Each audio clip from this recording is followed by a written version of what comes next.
سر ذرا بھارت جی کی بھی بات کرتے جاتے ہیں. ابھی ہم دیکھ رہے ہیں بھارت میں کاکروچ جنتا پارٹی اس کے پلیٹ فارم سے نوجوانوں کا احتجاج صرف تعلیمی نظام کے مسائل تک محدود نہیں رہا ہے، بلکہ یہ مودی حکومت کی پالیسیوں اور حکمرانی کے انداز پر بھی سوالات اٹھا رہا ہے.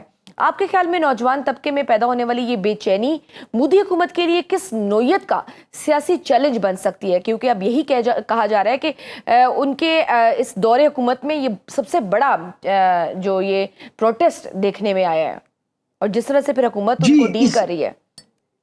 جی اگرچہ وہاں پہ ایک 7 کے قریب ریاستوں میں علیحدگی کی جو ہے تحریکیں چل رہی ہیں. جی پریکٹیکلی ان 7 سسٹر اسٹیٹس میں تو جو بھارتی یونین ہے اس کی رٹ ہی نہیں ہے.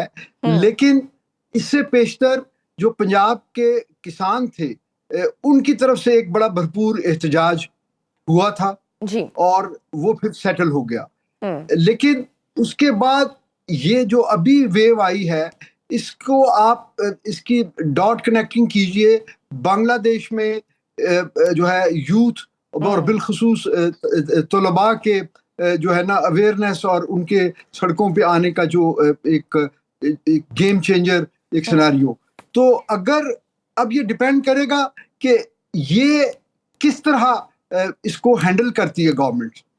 اگر انہوں نے اسے بے احتیاطی سے ہینڈل کیا تو پھر ایک سنو بال ایفیکٹ آئے گا اور دوسرے لوگ بھی جو ابھی فینس سٹر ہیں وہ ان کے ساتھ ملتے چلے جائیں گے اور وہ پھر بی جے پی کے لیے اس کو کنٹرول کرنا جو ہے پاسبل نہیں ہوگا، کیونکہ یہاں پر ایک مضبوط اپوزیشن موجود ہے. ایک government in waiting Rahul Gandhi کی قیادت میں موجود ہے. جی لیکن سر کیا آپ کو لگتا ہے کہ اب جس طرح کی سچویشن ہو رہی ہے اور جس لیول کا احتجاج اور پھر جو ریئیکشن گورنمنٹ کی طرف سے آ رہا ہے، کیا یہ بھی جس طرح ہم نے بنگلہ دیش کی مثال دی، سری لنکا ہو گیا، کیا یہ اس طرز کا کوئی ریولیوشن دکھنے کو ملے گا؟ دیکھیے اس کا انیشل ٹیک آف تو اسی انداز میں ہے، لیکن دیکھنا یہ ہے کہ یہ جو اس طرح کی تحریکیں ہوتی ہیں نا، یہ اس کے بارے میں کچھ پریڈکٹ کرنا بڑا ڈائسی ہے، کیونکہ یہ ڈیپینڈ کرتا ہے کہ حکومت کیا جو ہے اس کا کیا رد عمل ہے، اور پھر حکومتی رد عمل کے نتیجے میں عوام کیا رد عمل ہے. یہ جب سائیکل کمپلیٹ ہو جائے گا تو پھر پتہ چلے گا کہ یہ آگے بات کہاں جا رہی ہے. عمومی طور پہ حکومت اگر پیشنس کا مظاہرہ نہ کرے، حکومت اگر ایسے جو ہے متشدد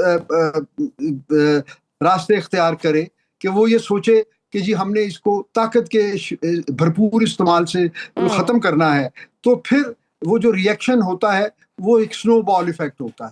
وہ ہزاروں لوگ راتوں رات لاکھوں میں بدل جاتے ہیں احتجاج کرنے والے جو ہیں. تو اگر وہ صورتحال پیدا ہوتی ہے تو پھر بھارت کی آبادی اور بھارت میں بے روزگاری اور جو مسائل ہیں اس کے حساب سے تو یہ سری لنکا یا بنگلہ دیش سے بھی بڑا انقلاب ہو سکتا ہے. بالکل، کیونکہ مودی حکومت گزشتہ کئی برسوں سے ہم دیکھ رہے ہیں کہ ترقی، مضبوط قیادت اور اصلاحات کا بیانیہ پیش کر رہی ہے، لیکن اس کے برعکس اب یہ فاش ہو گئی. ان کی جتنی بھی ترقی تھی وہ سامنے آ گئی ہے کہ نوجوان روزگار کے لیے، تعلیم کے لیے، شفاف امتحانی نظام کے معاملات کے لیے وہ سڑکوں پر موجود ہے، اور ان کے یہ جتنے بھی ڈیمانڈز ہیں یہ بڑی ویلڈ ڈیمانڈز ہیں. تو کیا یہ حکومتی پالیسیوں اور زمینی حقائق کے درمیان بڑھتے ہوئے فاصلے کی علامت نہیں ہے؟ جی بالکل ہے، اور جین زی کو کنٹرول کرنا اتنا آسان نہیں ہے جتنا وہاں آپ نے کسانوں کو کنٹرول کر لیا. یہ مختلف جو ہے نا ایک جنریشن ہے، اور ان کی آپس میں کمیونیکیشن ان کی سب سے بڑی اسٹرینتھ ہے. تو اس لیے جو ہے یہ ان کو بڑا احتیاط سے اس کو ہینڈل کرنا چاہیے اگر یہ اپنی یونین کو مضبوط رکھنا چاہتے ہیں اور مزید کسی پریشانی سے بچنا چاہتے ہیں.